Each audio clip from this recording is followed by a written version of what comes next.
Welcome to Dementia Friendly Prince George's County, Maryland Northern Sector webinar series for caregivers.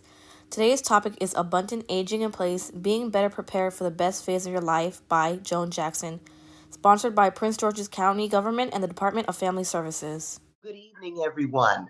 Again, I'm Joan Jackson, the founder and content creator and a proud baby boomer.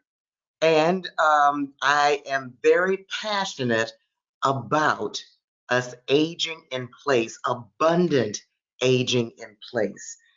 If you're a baby boomer, then you understand that there are 80 million strong in this country alone. And with that number, there are the groups that are younger than us, there are fewer of them who are in the pool of being having jobs, being employed, and they won't be able to sustain us in terms of financial assistance through the federal government. Aging in place is extremely important as we get older. And I say that because aging in place is very popular for most people who are seniors like myself. And for the most part, we really want to age in place in our own homes, in communities, or with loved ones. And this is something we have to really take a strong look at. We will start today. If you'll go to the next slide, please, Dominique. What I want to start with is what exactly is aging in place? Because there may be some people online who don't know exactly what that means. So, according to the U.S. Center for Disease Control and Prevention, it is the ability to live in one's own home and community safely, independently, and comfortably, regardless of age, income, or ability level. There's another resource, an excellent website called seniorliving.org. What they say is aging in place means a person making a conscious decision to stay in the inhabitation of their choice for as long as they can with the comforts that are important to them. So, as we age, these may include adding supplementary services to facilitate our living conditions and maintain our quality of life. So some people may confuse the issue by thinking that aging in place will fix the things that they may have or problems that may arise. But aging in place can only address those problems that have already been planned for in the person's life.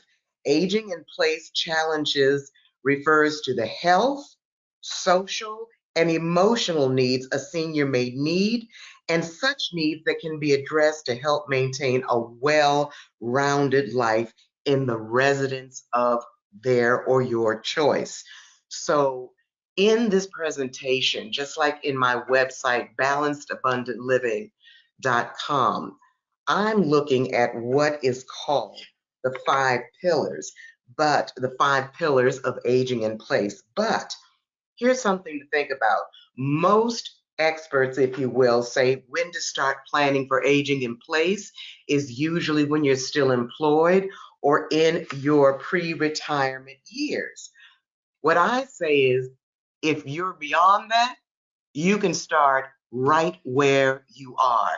And you can do that from the resources that I will give you and those that Dominique will have provided for you in my handouts that are available to you. So, challenges to aging in place. Let's be real, folks. Aging challenges and changes everyone. No matter how fit we are and how much we take care of our bodies, eat right, exercise, and keep our minds well trained and souls happy with mindfulness and being grateful, aging changes us despite all of this. So, realistically, we're looking at certain inevitable physical, mental, and emotional changes. Not all of them need to be negative, though. For instance, some aging changes can be highly beneficial, like learning to be more patient and tolerant as opposed to impatience and rudeness in our younger years. I know that's something I had to deal with. What is undeniable is our bodies and our mental capabilities do change irrevocably. Some of the subtle and not so obvious changes usually include some of the following, such as poor eyesight, reduced muscle mass, and then hence less strength, diminished endurance, both physical and mental, higher risks of accidents due to bone fragility, less balance while walking, reduced hearing capability, diminished mobility and agility, and decreased flexibilities. These changes are inevitable, whether you get some of them at 50 or do not experience any until after you hit 70. Planning for your future residence with these in mind mean you will be better prepared to combat any challenges that may be thrown at you due to these changes that come with time. Aging in place well, abundantly and well, means planning in advance for any future changes. So these physical, mental, and emotional changes affect the daily life of us. We can see the way they affect us in our daily activities. So you may have heard this term or not. It's called ADL, or activities of daily living. And sometimes when we get older, and I'll say this because I had been the owner of a non medical in home care business here in Prince George's County, Maryland. And I figured out the level of care a person needed towards exactly what they needed. Not everything's cookie cutter. And I judged and had someone come in and evaluate something called ADLs, or the activities of daily living. So some of these may include the ability to go out and come back home without incidents or anxiety, taking public transportation easily and without mishaps, being able to drive safely, able to navigate congested roads, confusing exits and highways, making it to social events without difficulties, maintaining one's home and outdoors easily without strain, taking care of your health, which includes being able to do chores necessary to eat healthily, to doing regular fitness and exercise routine without hardship to you. So, the importance of aging in place. So, at present, folks, many seniors 65 and older live either with their spouse or by themselves in their own homes. A majority have issues with everyday tasks, taking care of their health, doing everyday activities, even within their homes. So, as a consequence, the quality of life may have suffered a bit. So many seniors who age in place at home live alone without family nearby. Many seniors, because this is a very fluid society, country that we live in, it's not like in the olden days with many extended families living within 5 miles of each other. So you have to take into consideration what this means to you and your family. So more personal challenges and changes typically include redecorating your existing home for easier accessibility, or even moving to a smaller, easier to maintain home and garden. Setting aside some time to live a more balanced life, dealing with home and work issues, and managing stress in a more composed way. Deciding the level of aging in place choices one wants, requires, and can be the best suited either independent houses and flats, individual housing but in a senior community, a care home but with minimal assistance. The choices are so many and varied to suit all needs, tastes, and budgets for that matter. What is important is one needs to make a list of what is of utmost importance to them and be honest about it. What you can do and can't do, put up with and can afford. Aging in place means you will ultimately need to ask yourself some hard questions. Some of them are, what is the ideal way for me to spend my retired years? Where do I want to live exactly? That includes the type of home environment you see yourself in, an individual living experience, a community, or an assisted living. What special health care do you require or you think you will in the future? What other types of supplementary services you may require? And what options have you provided for in case of emergencies, life-changing events, accidents, and other things? This is important. Aging in place well means you plan out your future years before it becomes urgent and life changing. So that's what I want you. Next slide, please, Dominique. Okay. I belong to what's called the National Aging in Place Council. I want you to remember that organization, and this is our mission. We come together to champion aging in place through collaboration and education. And that means my education to better serve you and the community. Next slide, please. So, I talked about this before. The 5 pillars of aging in place. They are where you live, your health, your finances, being mobile, getting around, and social aging in place. All of these are what I call pillars. And on top of those is your quality of aging in place. Without one of those, the rest falls. So think of those. This is a holistic viewpoint of what aging in place is about. So the next slide, please. We're going to look at the first pillar. Next slide.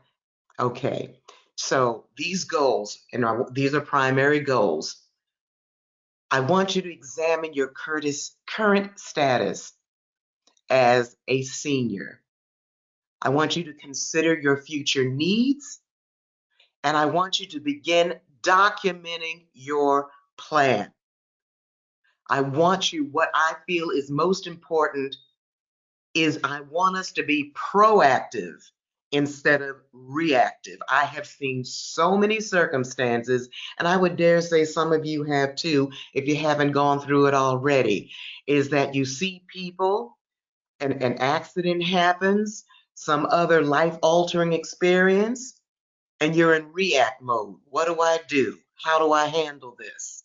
What do I do now? I'm by myself. I may have a spouse, but still, it's an issue. It's an emergency. So I want you to be proactive, taking care of you first. Go to the next slide, please. Okay. Here are the successful components for aging in place: the person, the place, and the support. If you know all of them intersect with each other. The person, your health level and your activities of daily living needs, your financial situation. We are all, throughout our lives, we have got to be very proactive in how we take care of our finances. If you're in a situation now where you're listening to this and you're not yet a senior, or you are someone who is in the field of advising seniors or even those younger, take into account of the financial concepts of aging well when you get older. And if you're already there, you can start from now and just look at things and go to resources that will help you to age better in place. The next one component is the place. location and type of home, modifications to the homes, community and the environment, and then a support system. So important. Having a social network. What type of transportation can I utilize where I live? I may still be able to drive my own car, and that's great. But there's going to come a time when that's not going to be too cool out there when you're on the roads, and you have to acknowledge it, and you have to put certain criteria in place for getting around. And spirituality. If you are a person of faith, then I would say call on your faith to keep you going. It is well known that a person of faith, whatever faith you have, calling upon that is important to your overall well-being and sense of purpose and sense of peace. Next slide, please. So let's look at the health level. These are important things to consider. How much assistance is needed on a daily basis? You may not need any right now, but there are going to be times when you will need to assess that and take the proper action. Do you understand your medical insurance benefits? Very important to know where you stand, how much coverage you have, aging in place. If you're someone with long-term care insurance, what's in that policy? You may need to go back and address that. There are other sort of things to look at as well. Are you familiar with home modifications, or have you researched aging in place technology? There are many tools for that, online and otherwise. And there are resources that I have and that Dominique will give to you through the 5 handouts. And what does preventive health care and exercise look to you? It could be as simple as walking, folks. You may be in an environment right now where you may not feel comfortable walking outdoors. Walk around in your house. You can do it. Climb the stairs. If you don't have stairs and you're on one level, walk around. Just get in motion. And so understanding that important. So as we age, our physical and mental health, I put health level together with physical and mental health. So they both play a crucial role in determining our overall well-being and quality of life. So let's look deeper into why these aspects are so important during the aging process. So in terms of our physical health, you want to maintain independence. So good physical health allows us as older adults to remain independent for as long as possible. It enables us to carry out daily activities such as cooking, bathing, and dressing without assistance. The next one would be preventing chronic conditions. So regular physical activity and a healthy lifestyle can help prevent or manage chronic conditions like heart disease, diabetes, arthritis, and osteoporosis, which are more prevalent in us seniors. Another one is enhancing mobility and balance. So physical fitness can improve mobility and balance, reducing the risk of falls and related injuries, which are common concerns as we age. Boosting our immune systems. So a strong immune system helps us as older adults fight off infections and illnesses, making us more resilient to various health challenges around us. And promoting better sleep.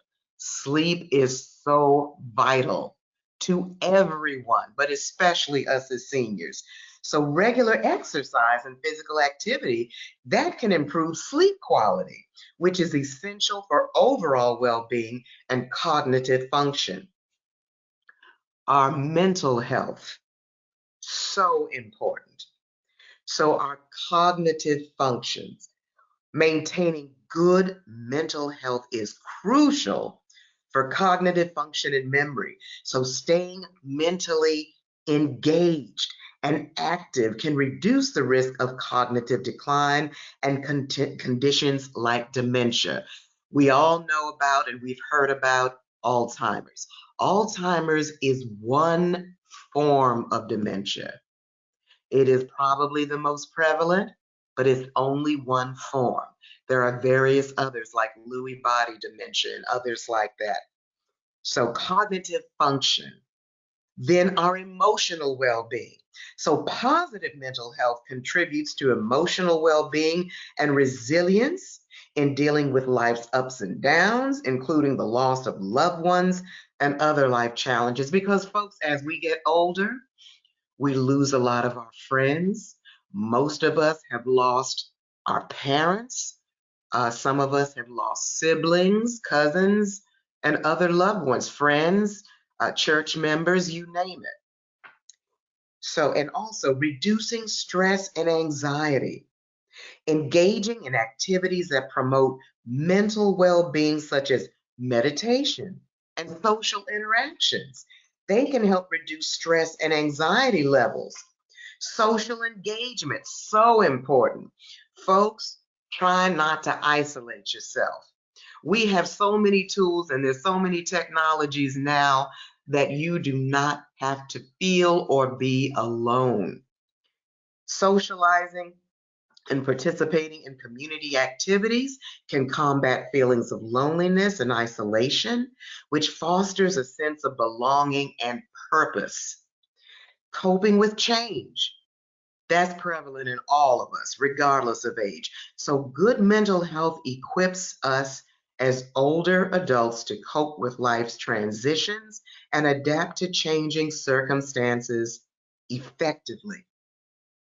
And so, incorporating physical and mental health practices, stay active. So, regular exercise, even if it's light or low impact, like walking, swimming, or yoga. Having a balanced diet. So, I encourage you to have a balanced and nutritious diet that includes fruits, vegetables, whole grains, lean proteins, and healthy fats. I want you to consider something called the Mediterranean diet and something called the DASH diet. That's an acronym, DASH. It stands for Dietary Approach to Stop Hypertension. Excellent, excellent. I wouldn't, they're called diets, but they're actually a life, a lifetime plan of eating. Then getting regular checkups. Just because we get older doesn't mean we don't go to the doctor regularly. I beg to differ. The importance of regular health checkups and screenings, we need that to catch any potential health issues early on. And keeping mentally stimulated. Things like doing puzzles, reading, learning new skills, pursuing hobbies to keep your mind active, social connections again. So, keeping in interaction with friends, families, and community members that combat social isolations. Going to the senior center. If you're not into that, things at your church, or there's so many things going on, folks, that you're going to get worn out from social activities. Believe me, they're out there and they're good for you. And then managing the stress, like something called practicing mindfulness. You can Google that, and there are excellent resources out there. Even on my website, balancedabundantliving.com, I have a blog post that incorporates that. Deep breathing exercises. I've incorporated that into my life, and it really calms you down. And hobbies that bring you joy. There are various websites. I'll just name some: the National Institute on Aging, the Center for Disease Control. They offer resources on exercise, nutrition, brain health, and more, folks. And then the Mayo Clinic. I'm sure many of you have heard that's probably the top rated hospital in the United States. They're a renowned medical center. They provide practical advice and expert insights on healthy aging. Their healthy aging section covers topics such as exercise, diet, brain health, and preventive measures for age related health conditions. Of course, the Alzheimer's Association. Now, they don't just deal, folks, with Alzheimer's disease, they have other resources for you. They of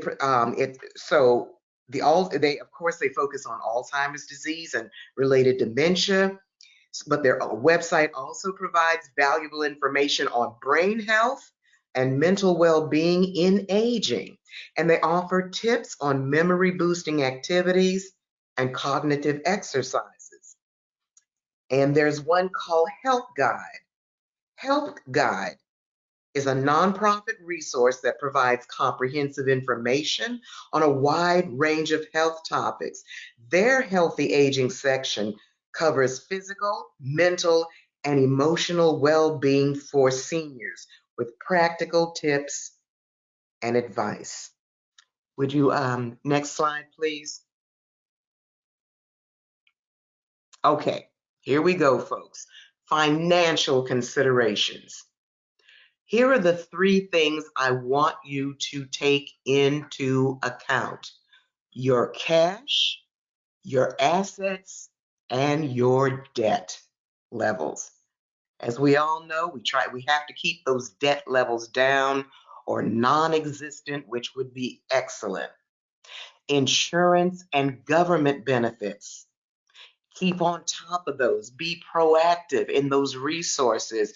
I do have resources that I have pulled through my research. And as a sidebar, I am a retired reference librarian and information specialist for over 25 years.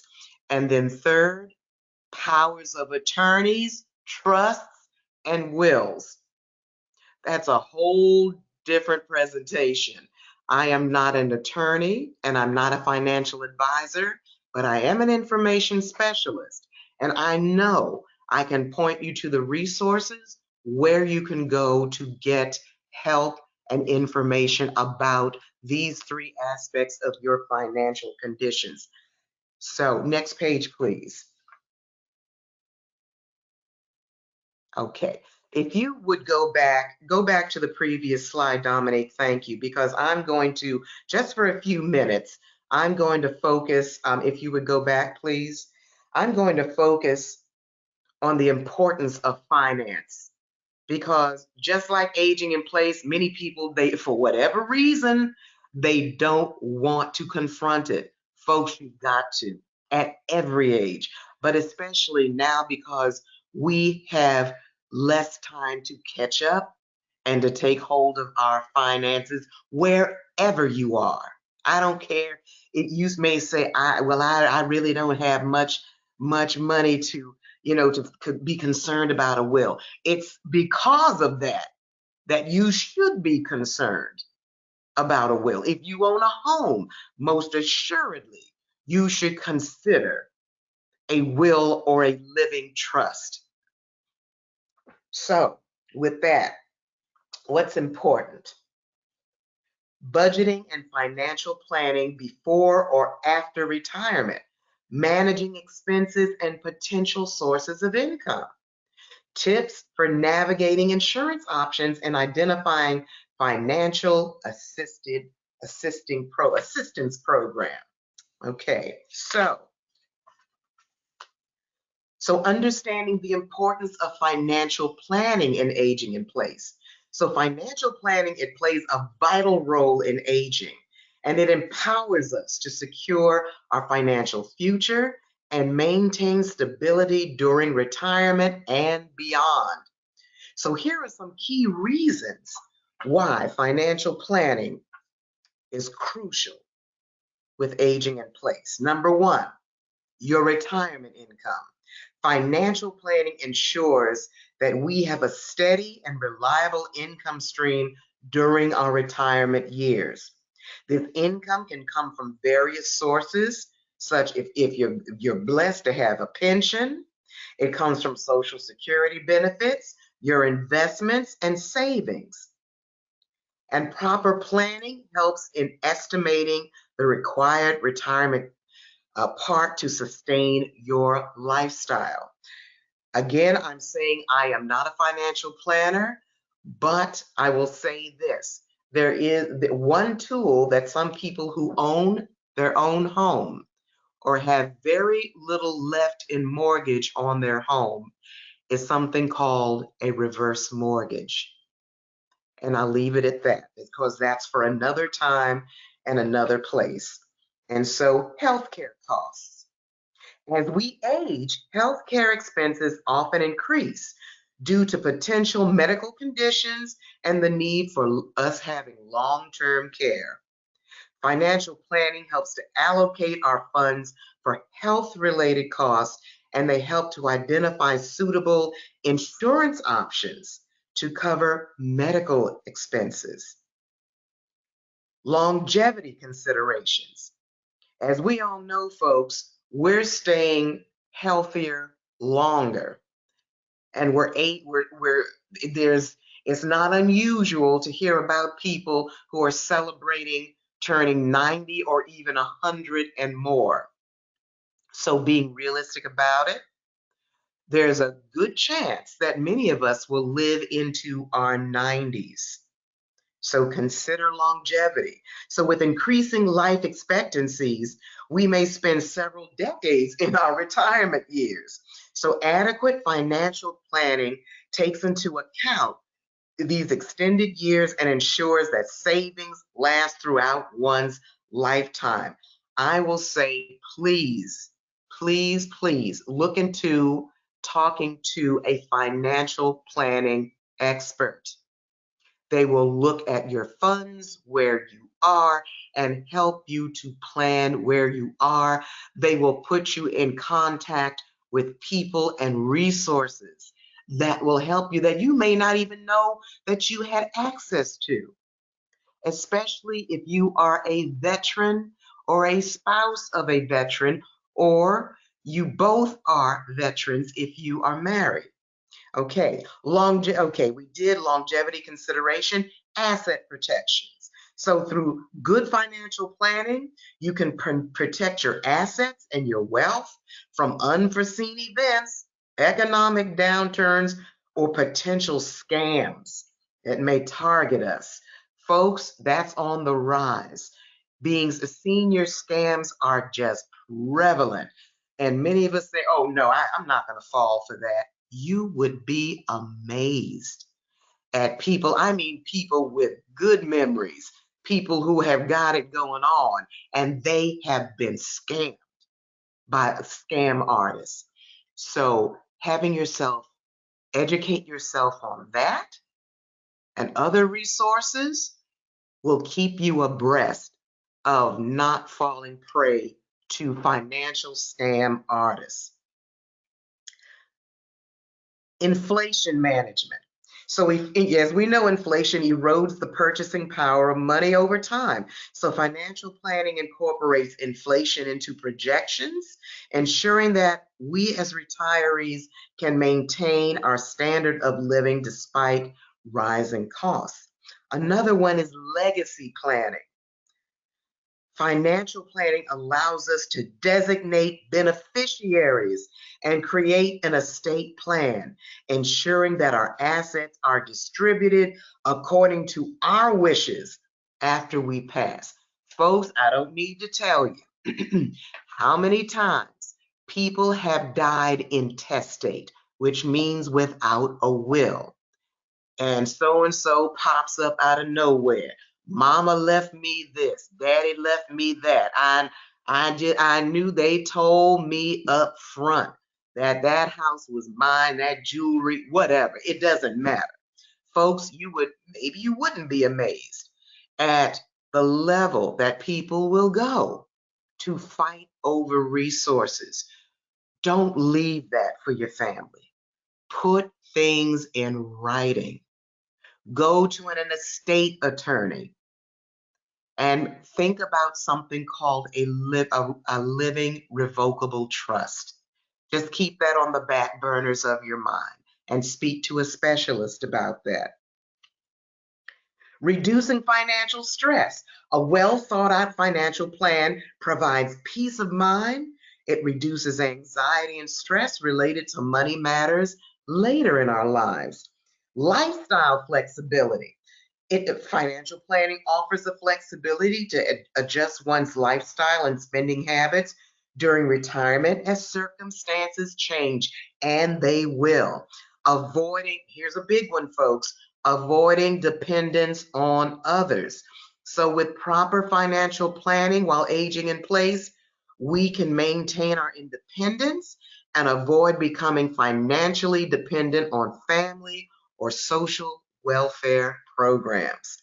And tax efficiency. Sound financial planning takes into account tax implications, aiming to optimize tax efficiency and minimize tax burdens during retirement. So, how do you incorporate financial planning practices? Yes, starting early, and I will say, start where you are right now. Begin financial planning as early as possible to benefit from compounding and accumulating sufficient savings. Create a budget. It's not scary, folks. If you can add, subtract, multiply, and divide on a piece of paper or with a computer, I don't care. You can do a budget. Develop a realistic budget that aligns with your financial goals and your anticipated retirement expenses. Folks, as my dad used to tell me, honey, you can't spend it twice. So keep that in mind. That's an important thing to remember.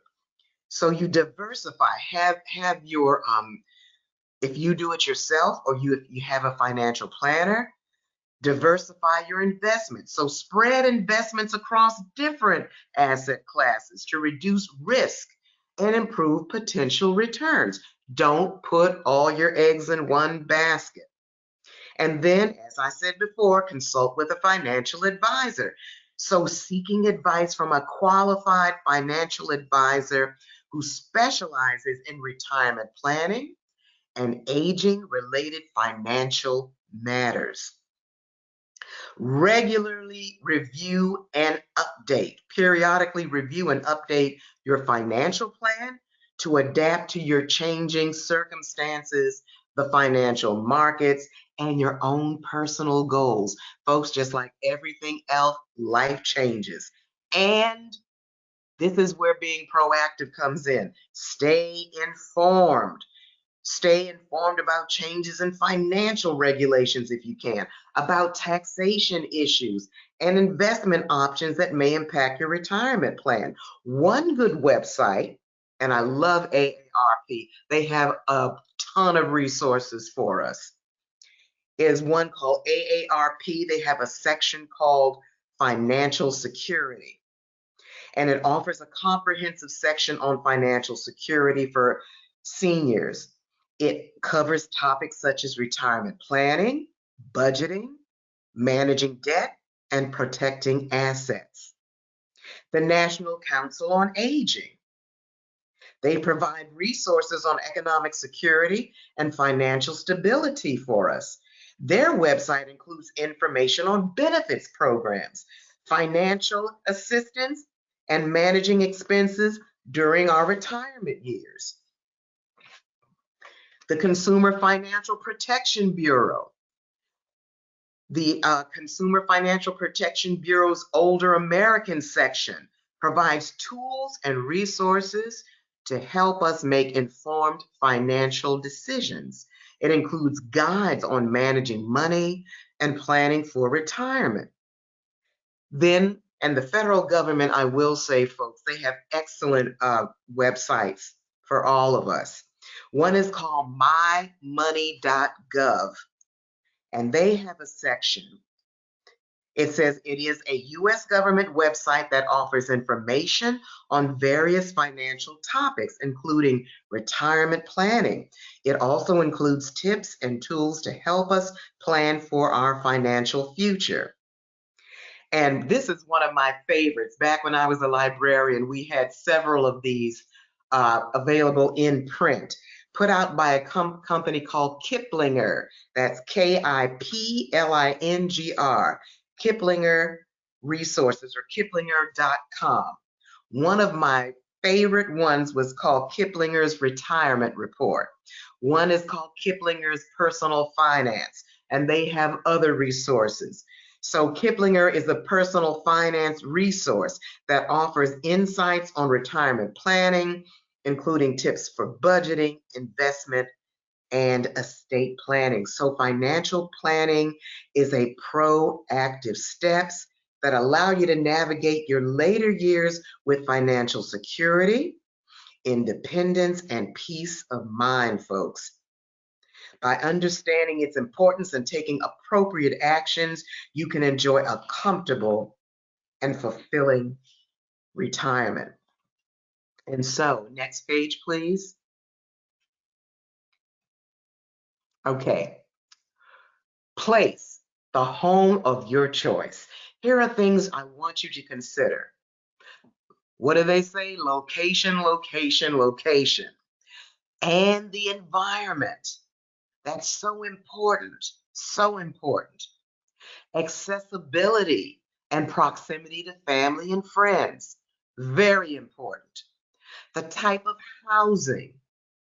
You may want a single level. You may not mind having a multi-level house or a condo or an apartment.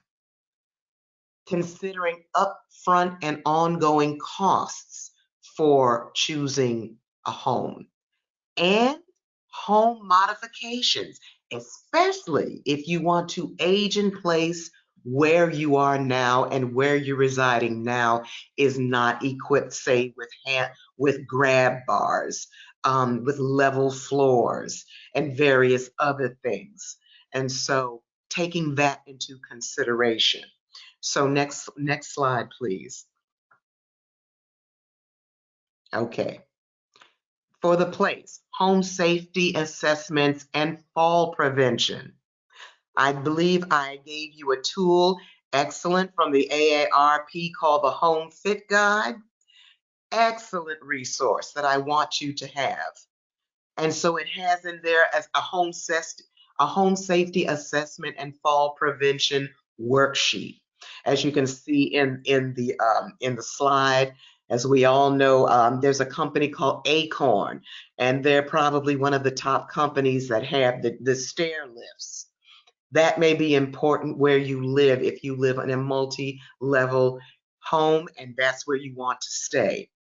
Home technology and monitoring devices. Folks, I'm telling you, get even more comfortable with technology. It's not to say you have to be a whiz at it. You don't. But things are becoming more user-friendly now. And there are multiple companies out there that are geared towards the senior community for home devices and technology. Whether if you're listening in and you are a family caregiver or a care service provider, but especially if you're a family caregiver, there are monitoring devices that you can have with your loved one, all sorts of things. So take these into consideration. Next slide, please. Okay. And let me just say this. I'm going to say this before I talk about social network. Transportation. It's a critical aspect for you, independent living and maintaining your high quality of life as we age.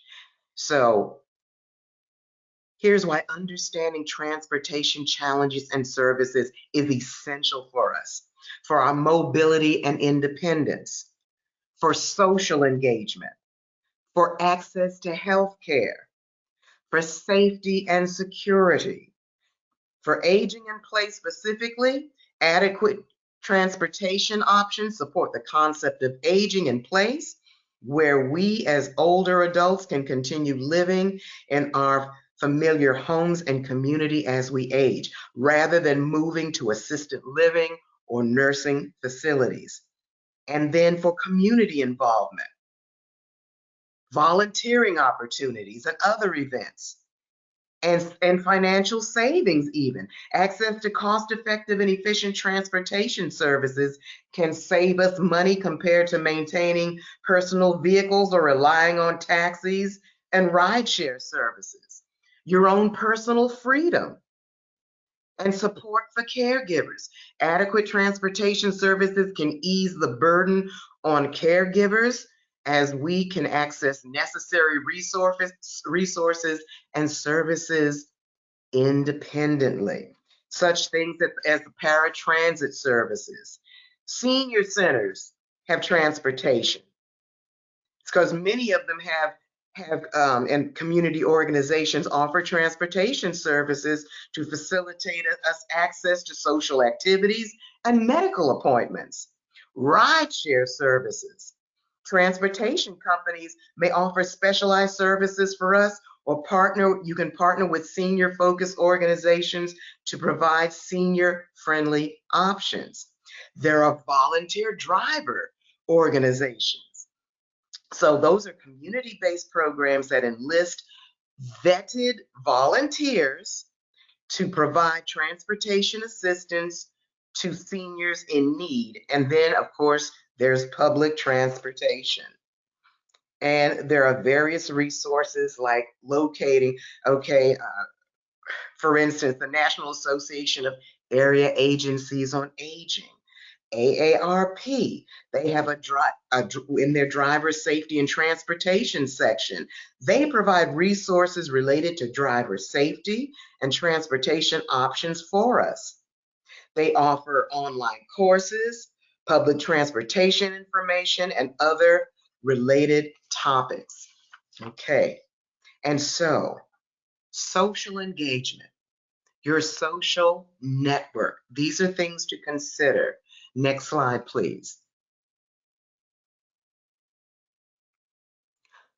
These three things: community involvement, again, transportation, that's what I just talked about, and spirituality and mindset. Folks, having a network. None of us are meant to be islands. It is not healthy, it is not safe, and it is not about who we are as human beings. We are social creatures. Yes, a lot of us like to be alone. There's nothing wrong with that. Having our own space, I get it. I get it. But you have to meet a healthy balance in your life. Get out there, and even if you're on the phone, that beats nothing. Talking to friends, talking to family, things like that. So having that community involvement, what does it do for us? It gives us emotional well-being. It provides emotional support, and it helps combat feelings of loneliness and isolation. I read a recent report that is one of the number one issues with seniors is feelings of social isolation. It is unhealthy. It's so unhealthy. Regular interactions with friends, family, and community members contributes to a sense of belonging and happiness.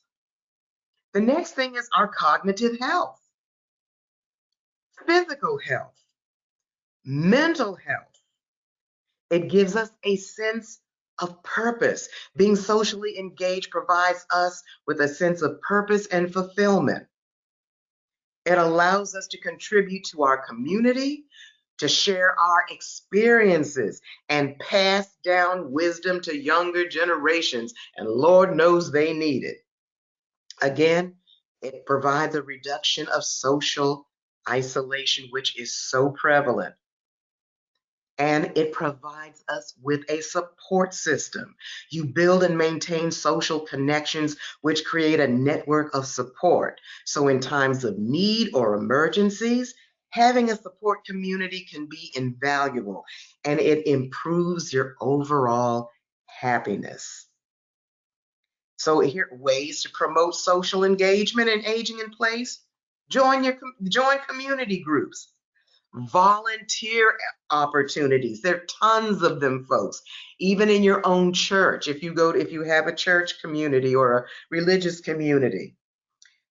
Technology. So using technology like video calls and social media to stay connected with loved ones and participate in virtual social activities.